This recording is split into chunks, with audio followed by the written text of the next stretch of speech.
including genocide, crimes against humanity, and enforced disappearances. Drug cartels are alleged to be represented at the highest levels of this government. Simultaneously, this regime has targeted legitimate passport holders, human rights activists, political actors, and legal visitors through illegal renditions and forced removals from Kenyan soil. We have in particular our Zimbabwean colleague who was actually asked to go back to Zimbabwe, and this person working in that space of human rights. And so the abduction and reduction of Kizza Besigye stands a particularly alarming example of how far this regime will go in serving the interests of foreign principles over Kenya's own constitutional and legal obligations. Number 5, Kenya's role as regional mediator destroyed. For decades, Kenya played a respected and indispensable role as a neutral mediator in regional conflicts. From South Sudan to Somalia, the Great Lakes region to the Horn of Africa, and yours truly was actually instrumental in these efforts to really bring peace and amity and good order in our region. The role that we played in helping Somalia, in bringing around the fact of the reality of the world's newest state, Southern Sudan, by signing of the comprehensive peace agreement in Nairobi, when President Kibaki was able to actually preside over that, and even Burundi. I think our record in this area is very well documented.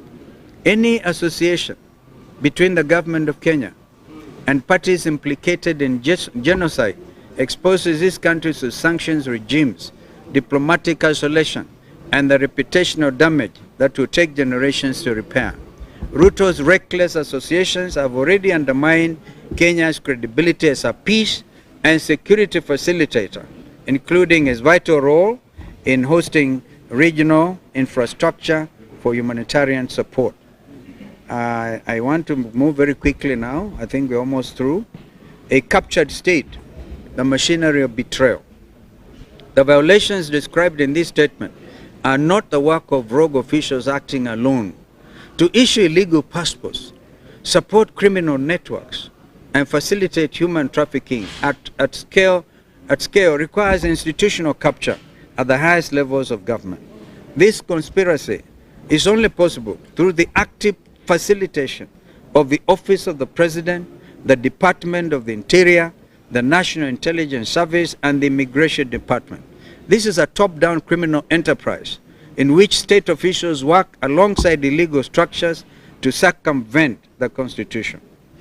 Threat to Kenya's financial system and the future of United Nations offices in Nairobi.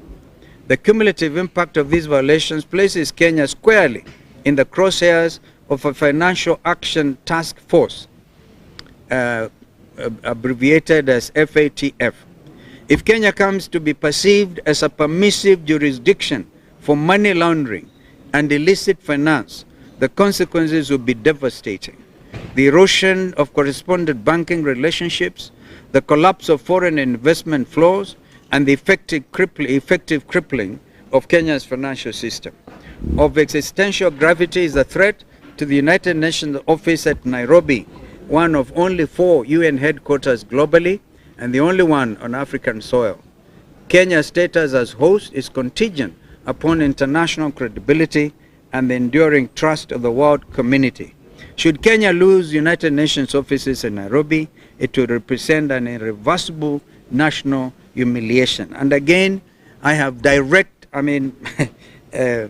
was directly involved in enhancing the status of what used to be UNEP to now United Nations offices in Nairobi, a task that we accomplished under the leadership of our late brother Kofi Annan, the UN Secretary General, who came to Nairobi deliberately to elevate the status of Nairobi to UN headquarters. People's demands.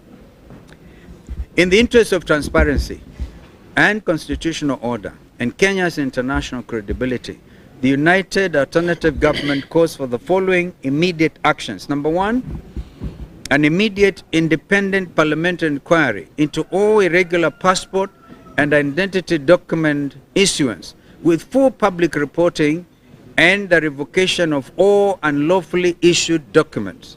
Number 2, criminal investigations into all networks, recruiting Kenyan citizens into foreign combat roles with full accountability extending to senior government officials.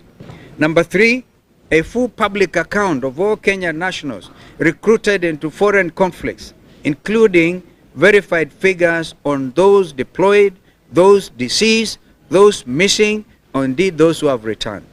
Number 4, the immediate, fully government-funded repatriation of all Kenyan citizens stranded in the Middle East and elsewhere.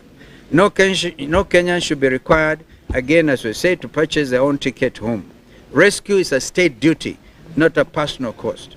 Number 5, a formal diplomatic clarification affirming Kenya's neutrality and non-alignment with any foreign military campaign inconsistent with international law.